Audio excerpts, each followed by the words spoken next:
Hello everybody, welcoming you all to the AS classes.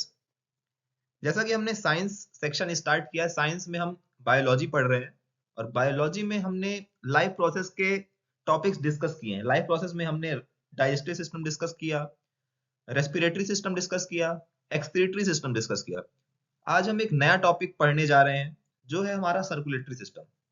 Circulatory system basically इसमें आपका जो main चीज है वो आती है हार्ट। हार्ट होगा आपका, आर्टरीज, वेन्स, कैपिलरीज, ब्लड से जो भी रिलेटेड चीज रहेंगी वो हम यहाँ पे डिस्कस करने जा रहे हैं। तो चलिए क्वेश्चंस देखते हैं। पहला क्वेश्चन आपकी स्क्रीन पर है, study of circulatory system.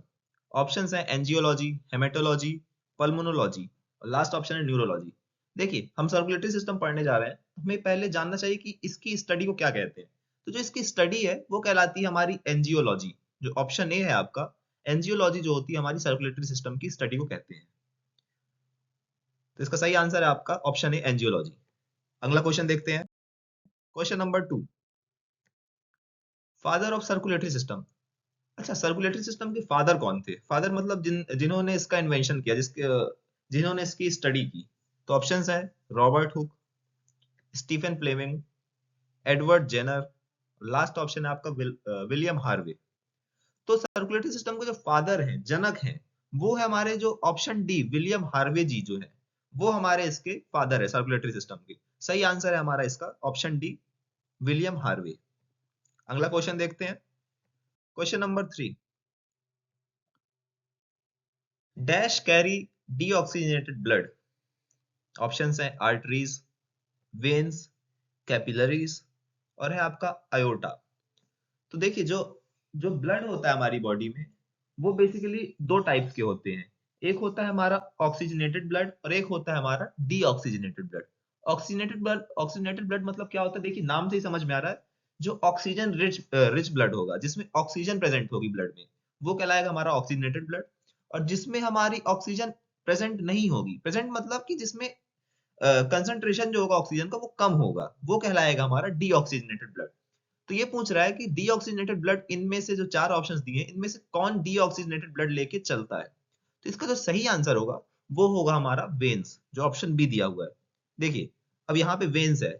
Veins जो होती हैं ये हमारी डीऑक्सीजनेटेड ब्लड लेके चलती हैं। और अब है हमारी आर्टरीज। जो आर्टरीज होती हैं वो हमारा ऑक्सीजनेटेड ब्लड लेके चलती हैं। मतलब हमारी बॉडी में जो ऑक्सीजन रिच ब्लड है वो हमारा आर्टरीज में फ्लो होगा, और जो हमारा डीऑक्सीजनेटेड ब्लड है वो हमारा वेन्स में फ्लो होगा। आपकी जो वेन्स है पूरी बॉडी से ब्लड जो है वो हमारा हार्ट में लेके जाएंगी, डीऑक्सीजनेटेड ब्लड हार्ट में लेके जाएंगी, और जो ऑक्सीजनेटेड ब्लड होगा आर्टरीज के थ्रू हमारी पूरी बॉडी में जाएगा। इसका जो सही आंसर है वो वेन्स है। वेन्स में डीऑक्सीजनेटेड ब्लड प्रेजेंट होता है। अगला क्वेश्चन देखते हैं। Question number 4, which of the following contains valve. Options हैं arteries, veins, capillaries and last option vena cava. ये पूछ रहा है कि कौन सी जो हमारी जो ब्लड जिसमें फ्लो होता है तो कौन सा है जिसमें वॉल्व्स प्रेजेंट होती हैं।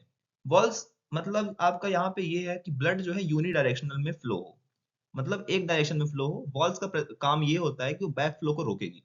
मतलब जैसे ब्लड आपका पॉइंट ए से पॉइंट बी में जा रहा है, तो पॉइंट बी में पहुंच रहा है तो मतलब वापस जो है पॉइंट ए में ना जाए, उसके लिए वॉल्स प्रेजेंट होती हैं। तो जो वॉल्स प्रेजेंट होती है वो हमारी प्रेजेंट होती है वेन्स में।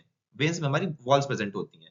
अब ध्यान दें होंगे, जैसे पल्स जो होती हैं, वो पल्स जो हमें फील होती है हमारे हाथ में, वो हमारे वेन्स के थ्रू ही फील होती है, क्योंकि इसमें वॉल्स प्रेजेंट होती हैं। इसका सही आंसर जो है हमारा वेन्स है। अगला question, question number 5, dash takes blood from heart to the organs of the body. Options हैं arteries, veins, capillaries and last option हमारा वेना कावा। देखिए, जो क्वेश्चन पूछ रहा है ये बोल रहा है कि इनमें से चार ऑप्शंस है, इसमें से कौन है जो ब्लड हमारा लेकर चलता है हार्ट से ऑर्गन्स की तरफ। ऑर्गन्स की तरफ मतलब हमारी पूरी बॉडी में जो है ब्लड लेकर चलता है, तो वो जो है हमारा आर्टरी चलती है। देखिए, हमारी बॉडी में जो ब्लड फ्लो होता है, जो हमें ब्लड की रिक्वायरमेंट रहती है वो हमको ऑक्सीजन रिच ब्लड की रिक्वायरमेंट रहती है। और हमने अभी डिस्कस किया जो ऑक्सीजन रिच ब्लड होता है वो हमारा आर्टरीज में प्रेजेंट होता है। इसीलिए हार्ट से ऑर्गन की तरफ जो ब्लड जाएगा उसमें ऑक्सीजन का कंसंट्रेशन ज्यादा होना चाहिए। और जब ज्यादा होना चाहिए तो उसको लेकर चलेगी आर्टरीज हमारी। तो इसका सही आंसर जो होगा वो आर्टरीज होगा। अगला क्वेश्चन देखते हैं, क्वेश्चन नंबर 6। अब यहाँ पर स्टडी ऑफ ब्लड पूछ रहे हैं हमसे। Study of blood is known as, option है हेमेटोलॉजी, साइटोलॉजी, एंजियोलॉजी, और आपका लास्ट लास्ट ऑप्शन है ऑन्कोलॉजी। देखिए, जो स्टडी ऑफ ब्लड होता है वो कहलाता है हमारा हेमेटोलॉजी। हमको नाम से भी आइडिया हो रहा होगा हेमेटोलॉजी। आपका जो आपका जो पहला वर्ड है हीम, हीम मतलब होता है आपका आयरन, और ब्लड में जो है आयरन प्रेजेंट होता है, इसलिए इसको हेमेटोलॉजी कहते हैं। स्टडी ऑफ ब्लड जो होता है हमारा हेमेटोलॉजी कहलाता है। इसका सही आंसर हेमेटोलॉजी है। अगला क्वेश्चन देखते हैं, question number 7। Prothrombin responsible for clotting of blood is released by, options हैं small intestine, platelets, heart, and आखिरी ऑप्शन है आपका रेड ब्लड सेल्स। ये पूछ रहा है जो प्रोथ्रोम्बिन होता है, जो आपके क्लॉटिंग ऑफ ब्लड के लिए रिस्पॉन्सिबल होता है, वो रिलीज कहाँ से होता है? देखिए, जो जो प्रोथ्रोम्बिन है आपका, वो रिलीज होता है आपका प्लेटलेट से। प्रोथ्रोम्बिन का जो काम होता है वो आपके ब्लड क्लॉट करने का काम होता है। देखिए, जो क्लॉटिंग ऑफ ब्लड है, ये काफी, इसमें भी बहुत सारे स्टेप्स होते हैं। ये आपका सिर्फ प्रोथ्रोम्बिन अकेले जो है ये ब्लड क्लॉट नहीं करता। इसमें आपका फाइब्रिन होता है, फाइब्रिनोजन होता है, प्रोथ्रोम्बिन होता है, हेपरिन होता है, इसमें काफी चीजें होती हैं। देखिए, हेपरिन जो है एक हार्मोन होता है। हेपरिन हार्मोन आपका रिलीज होगा, उसमें जो है आपकी जो क्लॉटिंग होगी, हार्मोन ट्रिगर करेगा, मतलब यहाँ पे हमें क्लॉट करना है। जैसे आपके कहीं कट लग गया, तो अगर कट लगा है तो अगर क्लॉटिंग नहीं होगी तो ब्लड तो आपको पूरी बॉडी से आपका बाहर निकल जाएगा उस कट के थ्रू। इसीलिए वहां पे जैसे ही कट होता है तो उसके आसपास के जो न्यूरो रिसेप्टर्स होते हैं वो ट्रिगर करते हैं, वो सिग्नल देते हैं कि हमें वहां पे क्लॉटिंग की नीड है। तो जब क्लॉटिंग की नीड रहती है तो उसमें काफी सारे स्टेप्स होते हैं आपके। पहले आपका फॉर्मेशन होगा, वहां पे काफी चीजों का फॉर्मेशन होगा। ये सब जो प्रोथ्रोम्बिन है, प्रोथ्रोम्बिन के साथ बहुत सारी चीजें होती हैं। हेपरिन होता है, एंटी हेपरिन होता है, प्रोथ्रोम्बिन होता है, फिब्रिन होता है, फिब्रिनोजन होता है। तो वहां पे काफी सारी चीजें मिलके फिर वहां पे क्लॉटिंग कराती हैं। इसका सही आंसर है हमारा प्लेटलेट्स। प्लेटलेट्स जो प्रोथ्रोम्बिन होता है वो प्लेटलेट्स के थ्रू ही रिलीज होता है। तो अगला क्वेश्चन देखते हैं, question number 8। Human heart is covered by a double membrane sac called, options हैं प्लूरा, क्यूरा, एपिकार्डियम, और लास्ट ऑप्शन हमारा पेरिकार्डियम। तो ये पूछ रहा है ह्यूमन हार्ट की जो कवर होती है, जो डबल मेम्ब्रेन सैक होती है ह्यूमन हार्ट में, वो क्या होती है, उसको क्या कहते हैं? उसका जो सही आंसर है वो कहलाता है पेरिकार्डियम। पेरिकार्डियम हमारा ये जो डबल मेम्ब्रेन सैक होता है उसको हम पेरिकार्डियम कहते हैं। अच्छा, जो प्लूरा है ऑप्शन, जैसे आपको पहला ऑप्शन दिया है प्लूरा, ये प्लूरा जो होता है हमारे लंग्स में प्रेजेंट होता है, प्लूरल मेम्ब्रेन होती है ये। हाँ, तो आपका जो यहाँ पे सही आंसर जो है हमारा ह्यूमन हार्ट की जो डबल मेम्ब्रेन सैक होती है उसको हम पेरिकार्डियम कहते हैं। अगला क्वेश्चन देखते हैं, question number 9। Dash is the liquid part of the blood of which 90 to 92% is water and the remaining 7 to 8% is made up of protein, mineral, hormone, enzyme and so on। ठीक है, यहाँ पे हम options देखते हैं। Option है आपका पहला प्लाज्मा, दूसरा है आपका WBC, तीसरा है RBC, और लास्ट ऑप्शन हमारा प्लेटलेट्स। ये कह रहा है कि कौन सा ऐसा लिक्विड पार्ट है जो ब्लड में प्रेजेंट होता है जिसमें 90 टू 92% तो आपका वाटर होता है, और जो रिमेनिंग 7-8% होता है उसमें सारी चीजें मिक्स होती हैं। जिसका सही आंसर है वो होगा हमारा प्लाज्मा। देखिए, जो ब्लड की कंपोजिशन है, ब्लड की कंपोजिशन में प्लाज्मा का जो परसेंटेज है वो अराउंड 55% जो होता है प्लाज्मा होता है हमारे ब्लड में, और बाकी के जो रिमेनिंग होता है उसमें आपके ये ब्लड सेल्स आ जाते हैं, आरबीसी, डब्ल्यूबीसी और प्लेटलेट्स, मतलब 45% ये सब आते हैं, और जो आपका 55% होता है वो आपका प्लाज्मा होता है। प्लाज्मा का रोल ज्यादा नहीं है, प्लाज्मा का रोल आपका न्यूट्रिशन के लिए होता है। जो मेन रोल जो रहता है आपका प्लाज्मा का, वो आपका न्यूट्रिशन के लिए होता है, और बाकी आपकी 45% में ब्लड सेल्स रहते हैं। एरिथ्रोसाइट्स जिसको हम आरबीसी कहते हैं, आपके डब्ल्यूबीसी होते हैं, व्हाइट ब्लड सेल्स, और आपके प्लेटलेट्स होते हैं। ठीक है, इसका सही आंसर जो होगा वो हमारा प्लाज्मा होगा। अगला क्वेश्चन देखते हैं, question number 10। Maximum part of white blood cell is made up of, options हैं न्यूट्रोफिल्स, बेसोफिल्स, एसिनोफिल्स, और आपका लास्ट ऑप्शन है लिम्फोसाइट्स। इसमें पूछा है जो व्हाइट ब्लड सेल होता है, व्हाइट ब्लड सेल में जो मैक्सिमम पार्ट होता है वो किसका होता है? देखिए, हमारे ब्लड में व्हाइट ब्लड सेल्स होते हैं। व्हाइट ब्लड सेल्स का जो काम होता है, जो मेन प्राइमरी रोल जो रहता है, वो हमारी बॉडी को इम्यूनिटी देना होता है। मतलब हमारी बॉडी में जो कुछ भी इंफेक्शन होता है, कुछ भी डिसीज कॉज होता है हमारी बॉडी में, तो जो लड़ने की क्षमता रहती है वो हमारे डब्ल्यूबीसी के अंदर ही होती है। तो डब्ल्यूबीसी में जो मैक्सिमम पार्ट होता है वो होता है हमारा न्यूट्रोफिल्स। देखिए जो न्यूट्रोफिल्स नाम से ही समझ में आ रहा है, व्हाइट मतलब न्यूट्रल कलर, और जो न्यूट्रो है, न्यूट्रो आपका व्हाइट कलर को ही बताता है, मतलब न्यूट्रल कलर को ही शो करता है। तो यहाँ पे जो सही आंसर है वो न्यूट्रोफिल्स है। मैक्सिमम जो है न्यूट्रोफिल्स प्रेजेंट होता है। ये सारे जो है बेसोफिल्स, एसिनोफिल्स, लिम्फोसाइट्स, ये सब आपके डब्ल्यूबीसी के अंदर ही पाए जाते हैं। तो जो मैक्सिमम पार्ट है वो आपका न्यूट्रोफिल्स होता है। ठीक है, अगला क्वेश्चन देखते हैं। Question number 11, dash carry oxygenated blood from lungs to the heart. यहाँ पर ऑप्शंस हैं pulmonary vein, capillaries, pulmonary artery, और लास्ट ऑप्शन हमारा वेना कावा। अच्छा, ये क्वेश्चन क्या कह रहा है? ये कह रहा है कि जो ऑक्सीजनेटेड ब्लड होता है लंग्स से हार्ट की तरफ जो जाता है ब्लड, वो कौन कैरी करता है? इसमें एक कॉन्ट्रडिक्शन आ रहा है। ऑक्सीजनेटेड ब्लड हमने अभी क्या जाना है, जो ऑक्सीजनेटेड ब्लड जो होता है वो हमारा आर्टरीज लेकर चलती हैं। ऑक्सीजनेटेड ब्लड आर्टरीज लेकर चलती है, और जो डीऑक्सीजनेटेड ब्लड होता है वो हमारा वेन्स लेकर चलती है। लेकिन हमने एक और कॉन्सेप्ट जाना है, जो बॉडी से हमारा ऑर्गन्स जो है, हमारे ऑर्गन से अगर हमारा ब्लड हार्ट की तरफ जा रहा है तो वो हमारा लेकर चलेंगी वेन्स, और जो हार्ट से हमारा ब्लड ऑर्गन्स की तरफ आ रहा है वो लेकर चलेंगी हमारी आर्टरीज। तो यहाँ पे क्या कह रहा है, लंग्स से हार्ट की तरफ, मतलब लंग एक ऑर्गन है हमारा, और लंग्स से हार्ट की तरफ जो ब्लड जाएगा वो तो हमारा वेन्स लेकर चलेंगी। ये हमें याद करके चलना है कि जो भी ब्लड जा रहा है हार्ट की तरफ वो हमारा वेन्स लेकर चलेंगी। तो इसमें जो सही आंसर होगा पल्मोनरी वेन होगा। देखिए पल्मोनरी वेन जो है वो हमारा ऑक्सीजनेटेड ब्लड लेकर चलती है। भले वेन्स जो हमारा डीऑक्सीजनेटेड लेकर चलती है ब्लड, लेकिन यहाँ पर जो पल्मोनरी वेन्स है वो हमारा ऑक्सीजनेटेड ब्लड लेकर चलती है। और जो पल्मोनरी आर्टरी है वो हमारा डीऑक्सीजनेटेड ब्लड लेकर चलती है। यहाँ पे उल्टी हो जाती है चीजें, यहाँ पे चीजें जो है थोड़ा चेंज हो जाती हैं। भले ही वेन्स हमारा डीऑक्सीजनेटेड लेकर चलती है, लेकिन यहाँ पर पल्मोनरी जुड़ गया है, इसीलिए ये जो है ऑक्सीजनेटेड ब्लड लेकर चलेंगी हार्ट की तरफ लंग्स से। इसका जो सही आंसर है वो पल्मोनरी वेन्स है। पल्मोनरी वेन्स हमारे ऑक्सीजनेटेड ब्लड को लंग्स से हार्ट की तरफ लेकर चलती हैं। अगला क्वेश्चन देखते हैं, क्वेश्चन नंबर 12,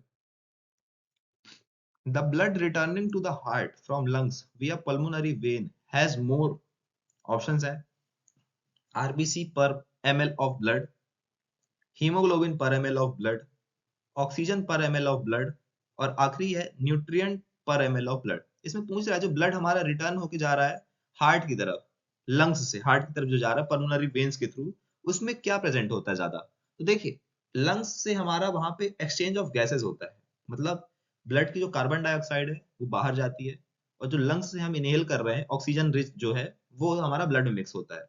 तो यहाँ पे जो ऑक्सीजन है, ऑक्सीजन पर ml ऑफ ब्लड, ये जो है इसमें ज्यादा होता है। तो इसका सही आंसर हमारा ऑप्शन सी है।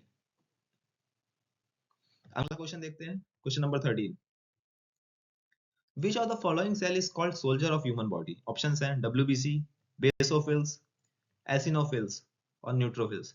अभी हमने जाना है जो सोल्जर ऑफ ह्यूमन बॉडी हमारा वो है हमारा डब्ल्यूबीसी। डब्ल्यूबीसी हमारा इम्यूनिटी बूस्ट करने में रिस्पॉन्सिबल होता है। तो इसका सही आंसर हमारा डब्ल्यूबीसी। अगला क्वेश्चन देखते हैं, क्वेश्चन नंबर 14, ये कह रहा है फादर ऑफ एबीओ सिस्टम कौन है।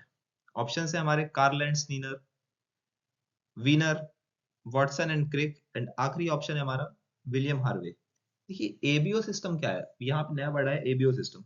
देखिए जो एबीओ सिस्टम है ये कुछ नहीं, ये हमारा ब्लड ग्रुप है। हमारा जो ब्लड ग्रुप की जो, इसको हम एक सिस्टम में अरेंज किए हैं, इसको हम एबीओ सिस्टम कह देते हैं। हमारा ब्लड ग्रुप ए होता है, बी होता है, ए बी होता है, ओ होता है, अलग अलग ब्लड ग्रुप होते हैं, उसको कंबाइन करके हमारा एबीओ सिस्टम कर दिया है। तो इसका जो फादर है वो कार्ल एंड स्टीनर है। इसका सही आंसर हमारा कार्ल एंड स्टीनर। अगला क्वेश्चन देखते हैं, question number 15, which of the following blood group is consider as a universal donor. ठीक है, यहां पर हम ऑप्शंस देखते हैं। ऑप्शन है हमारा पहला ओ, दूसरा है हमारा ए बी, तीसरा है हमारा ए, और चौथा है हमारा बी। ये कह रहे हैं कौन सा ऐसा ब्लड ग्रुप है जिसको हम यूनिवर्सल डोनर कहते हैं। यूनिवर्सल डोनर मतलब ये अगर ये ब्लड ग्रुप का कोई आदमी है तो वो किसी को भी ब्लड दे सकता है। उससे मतलब नहीं है कि कौन सा ब्लड ग्रुप का आदमी को दे रहा है, वो किसी को भी दे सकता है। मतलब ए ग्रुप जो ए वाला होगा उसको भी दे देगा, ए बी वाला होगा उसको भी दे देगा, ओ मतलब किसी को भी ब्लड ग्रुप ये दे सकता है। इसका सही आंसर यूनिवर्सल डोनर जो कहलाता है वो हमारा कहलाता है ओ। जो ओ ब्लड ग्रुप होता है वो यूनिवर्सल डोनर होता है। अच्छा, अब ये यूनिवर्सल डोनर क्यों होता है? ये यूनिवर्सल डोनर इसलिए होता है क्योंकि इसमें एंटीजेंस प्रेजेंट नहीं होते। जो ब्लड ग्रुप होता है उसमें दो चीजें प्रेजेंट होती है, एक आपका एंटीजन प्रेजेंट होता है, एक आपका एंटीबॉडी प्रेजेंट होता है। जो एंटीजन प्रेजेंट होता है वो आपका रेड ब्लड सेल में प्रेजेंट होता है, और जो एंटीबॉडी होती है प्रेजेंट वो आपका प्लाज्मा में प्रेजेंट होती है। तो आपकी दो चीजें होती हैं। तो जो ब्लड ग्रुप होता है उसमें एंटीजन और एंटीबॉडी दोनों प्रेजेंट होते हैं। तो आपका ओ ब्लड ग्रुप जो होता है उसमें हमारे एंटीजेंस प्रेजेंट नहीं होते, उसमें सिर्फ एंटीबॉडीज प्रेजेंट होती हैं। अच्छा, अब एंटीजन का काम क्या होता है? देखिए, जो एंटीजन का काम होता है वो ब्लड को क्लॉट करने का काम होता है। अगर एंटीजन और एंटीबॉडी सेम हो जाएंगे तो हमारा ब्लड की क्लॉटिंग हो जाएगी। मतलब अगर हम ब्लड अगर दे रहे हैं और एंटीजन और एंटीबॉडी अगर दोनों सेम हो गई, जैसे डोनर की जो आपका डोनर का जो एंटीजन है और जो रिसिपिएंट का एंटीबॉडी अगर दोनों की सेम हो गई, उसमें ब्लड क्लॉट हो जाएगा। अब इसमें ये सीन नहीं होता है, जो आपका ओ ब्लड ग्रुप होता है उसमें ये सीन होता ही नहीं, उसमें एंटीजन प्रेजेंट ही नहीं होता, तो उसमें क्लॉटिंग के चांस होंगे ही नहीं। तो हम ब्लड जो है किसी को भी दे सकते हैं। तो इसलिए जो आपके जो ओ ब्लड ग्रुप वाले होते हैं वो आपके यूनिवर्सल डोनर कहलाते हैं। अगला क्वेश्चन देखते हैं। Question number 16। The largest artery of the human body is, options हैं aorta, subclavian artery, femoral artery, last option है हमारा वेना कावा। देखिए, जो लार्जेस्ट आर्टरी होती है वो हमारी होती है आयोटा। आपकी आयोटा जो है हमारी हार्ट में प्रेजेंट होती है। हार्ट से जो है ये ऑक्सीजनेटेड ब्लड लेकर चलती है पूरी बॉडी की तरफ। तो ये आयोटा जो है हमारी लार्जेस्ट आर्टरी होती है। और लार्जेस्ट आर्टरी होने का रीजन भी है क्योंकि हमारे जो ब्लड है हार्ट से जो भी जा रहा है, तो लार्जेस्ट आर्टरी होगी तभी, जो अगर लार्जेस्ट आर्टरी रहेगी, मजबूत आर्टरी रहेगी, तभी वो ब्लड को ले जा सकती है पूरी बॉडी में। इसलिए जो इसका जो सही आंसर लार्जेस्ट आर्टरी वो हमारी आयोटा कहलाती है। ठीक है, अगला क्वेश्चन देखते हैं। Question number 17। RH factor is an antigen situated on the surface of, options हैं हमारे platelets, lymphocyte, red blood cells और व्हाइट ब्लड सेल्स। अच्छा, हमने अभी डिस्कस किया एंटीजन और एंटीबॉडी का। तो जो RH फैक्टर होता है ये एक एंटीजन होता है। अच्छा, RH फैक्टर क्या है? देखिए, जो RH फैक्टर है ये आया है हमारा रेशियस मंकी से। मंकी की एक स्पीशीज होती है रेशियस, रेशियस मंकी जो है उसमें सबसे पहले फाउंड हुआ था। अगर किसी में प्रेजेंट है ये RH फैक्टर तो उसको हम RH पॉजिटिव कह देते हैं, जिसमें ये एब्सेंट है तो RH नेगेटिव कह देते हैं। इसमें प्रेजेंट या एब्सेंट होने से ऐसा कोई बॉडी में अभी तक तो साइंटिफिकली प्रूवन नहीं है कि कोई इसमें कुछ या मेजर ड्रॉबैक है या कुछ है। मतलब ये किसी में प्रेजेंट हो सकता है, किसी में भी एब्सेंट हो सकता है। देखिए, RH फैक्टर ये एक एंटीजन है। तो जो ये प्रेजेंट होता है हमारे ये रेड ब्लड सेल में प्रेजेंट होता है, और जो हमारी एंटीबॉडी प्रेजेंट होती है वो हमारी प्लाज्मा में होती है। तो इसका जो सही आंसर RH एंटीजन वो हमारा रेड ब्लड सेल में प्रेजेंट होता है। सही आंसर इसका ऑप्शन सी। ठीक है, अगले क्वेश्चन में पढ़ते हैं। Question number 18। The structure present in human heart that prevents the backflow of blood in the right auricle and ventricle. Options हैं bicuspid valve, tricuspid valve, semilunar valve and last option हमारा pulmonary valve। ये कह रहा है human heart में हमारे जो valve structure एक प्रेजेंट होता है जो बैकफ्लो ऑफ ब्लड को जो बैकफ्लो ऑफ ब्लड को रोकता है। मतलब जो ब्लड का फ्लो है वो वापस ना आ जाए उसको रोकने का काम करता है राइट ऑरिकल और वेंट्रिकल में। वो है हमारा ट्राइकस्पिड वॉल्व। देखिए, अभी जो हार्ट होता है हमारा, जो हार्ट का हम स्ट्रक्चर एक समझ लेते हैं थोड़ा ऊपर से ही। आपके हार्ट में आपके चार चैम्बर्स होते हैं।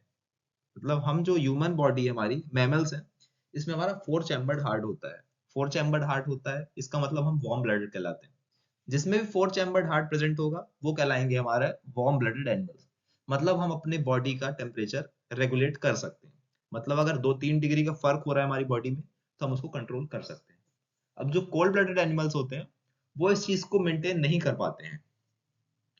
बॉडी के टेम्परेचर को वो मेंटेन नहीं कर पाते, इसको थर्मोस्टेट कहते हैं। बॉडी का टेम्परेचर मेंटेन ना कर पाना। जैसे आपके जो बहुत सारे एनिमल्स होते हैं, आपने सुना होगा हाइबरनेशन में चले जाते हैं, एस्टिवेशन में चले जाते हैं। मतलब समर स्लीप विंटर स्लीप में चले जाते हैं जब उनका टेम्परेचर बहुत हाई हो जाता है या लो हो जाता है। तो टेम्परेचर से बचने के लिए वो अपनी बॉडी को एकदम रेस्ट में डाल देते हैं। उस टाइम वो कुछ नहीं करते, सिर्फ उनका जो मेटाबॉलिज्म कंप्लीटली 0% हो जाता है। मतलब कुछ भी फंक्शन नहीं करते बॉडी, क्योंकि वो टेम्परेचर को कोप अप नहीं कर पाते, उस टेम्परेचर के साथ वो चल नहीं पाते। इसीलिए अपने आप को हाइबरनेशन या एस्टिवेशन डाल देते हैं। ये आपके कोल्ड ब्लडेड एनिमल्स करते हैं। हम वार्म ब्लडेड है, हम अपने टेम्परेचर को चेंज कर सकते हैं, हम अपना थर्मोस्टेट मेंटेन कर सकते हैं। तो जो आपके 4 चैम्बर्ड हार्ट होता है हमारा मैमल्स में, 2 आपके ऑरिकल्स होते हैं, 2 आपके वेंट्रिकल्स होते हैं। ऑरिकल्स मतलब अपर 2 चैम्बर्स जो होते हैं वो आपके ऑरिकल्स कहलाते हैं, जो नीचे के चैम्बर्स होते हैं वो आपके वेंट्रिकल्स कहलाते हैं। आपका राइट साइड हो गई, आपकी लेफ्ट साइड हो गई, मतलब राइट ऑरिकल हो गया, उसके नीचे आपका राइट वेंट्रिकल हो गया। फिर आपका दूसरे साइड आपका लेफ्ट ऑरिकल हो गया, फिर आपका राइट लेफ्ट ऑरिकल, और फिर आपका लेफ्ट वेंट्रिकल हो गया। अब ये लेफ्ट ऑरिकल और वेंट्रिकल के बीच में वॉल्व होती है, राइट ऑरिकल और वेंट्रिकल के बीच में भी एक वॉल्व होती है। देखिए, जो राइट ऑरिकल और वेंट्रिकल के बीच की जो वॉल्व होती है वो आपकी ट्राइकस्पिड वॉल्व होती है, और जो आपकी लेफ्ट साइड में वॉल्व होती है वो आपकी बाइकस्पिड वॉल्व होती है। तो यहाँ पे हमसे क्या पूछ रहा है, हमसे पूछ रहा है राइट ऑरिकल और वेंट्रिकल के बीच में जो वॉल्व होती है, जो आपके बैक फ्लो ऑफ ब्लड को रोकती है, उसका नाम क्या है? तो उसका नाम हमारा है ट्राइकस्पिड वॉल्व। ऑप्शन बी जो दिया हुआ है ट्राइकस्पिड, वो है इसका सही आंसर। ठीक है, अगले क्वेश्चन पे बढ़ते हैं। Question number 19। Anaemia is caused due to the deficiency of, options हैं कैल्शियम, मैग्नीशियम, आयरन, और लास्ट ऑप्शन है हमारा आयोडीन। ये जो अनीमिया एक ये ब्लड डिजीज है। जब हमारा ब्लड में आयरन की जब कमी हो जाती है, डेफिशिएंसी ऑफ आयरन जब हो जाता है, तो ये हमारा एनीमिया हो जाता है। अनीमिया जैसे हमारा जो एक हीमोग्लोबिन की जो एक नॉर्मल रेंज होती है एक पर्सन की, हम जैसे अगर हम मेल की बात करें, मेल और फीमेल में अलग अलग रेंज होती है। अगर हम मेल की बात करें तो मेल की जो रेंज होती है अराउंड वो 13 से स्टार्ट हो जाती है, 13-13.5 से स्टार्ट हो जाती है, वो जाती है आपकी लगभग 17 के आसपास तक जाती है। इसके बीच में हमारा हीमोग्लोबिन की रेंज होनी चाहिए। और फीमेल में लगभग 11 11.5 से स्टार्ट हो जाती है, और मैक्सिमम रेंज 16 16.5 तक जाती है।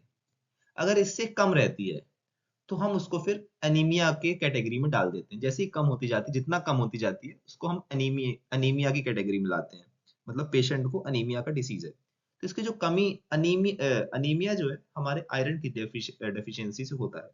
देखिए, क्योंकि हीमोग्लोबिन में आयरन प्रेजेंट होता है। अगर हीमोग्लोबिन की कमी हो रही है हमारी बॉडी में, इसका मतलब ये है कि हमारी बॉडी में आयरन की भी कमी हो रही है। तो अनीमिया जो है हमारा आयरन की डेफिशिएंसी से होता है। अगला क्वेश्चन देखते हैं, क्वेश्चन नंबर 20, जो आज का हमारा ये लास्ट क्वेश्चन रहेगा। ये क्वेश्चन है, contraction of heart is known as, options हैं सिस्टोल, डायस्टोल, पेरिस्टालसिस, और आखिरी है नन ऑफ अबव।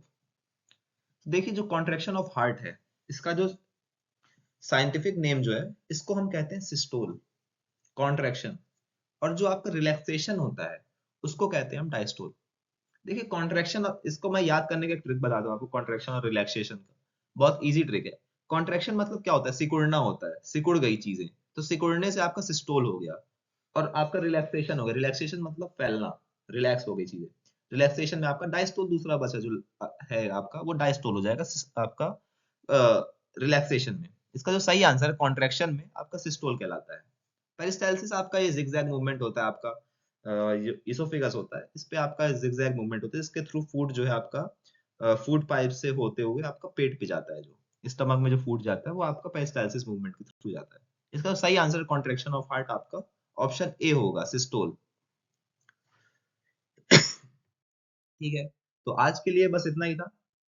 आज हमने 20 क्वेश्चंस डिस्कस किए हैं सर्कुलेटरी सिस्टम के। इस पे हमने ब्लड ग्रुप के क्वेश्चंस भी डिस्कस किए, हार्ट के भी क्वेश्चंस डिस्कस किए हमने, आर्टरीज, वेन्स, ये सब के बारे में आज जाना हमने। ठीक है, तो आज के लिए बस इतना ही। अब जब हमारी नेक्स्ट क्लास रहेगी तो हम उस पे बायोलॉजी का ही नया टॉपिक लेकर आएंगे। तब तक के लिए जय हिंद।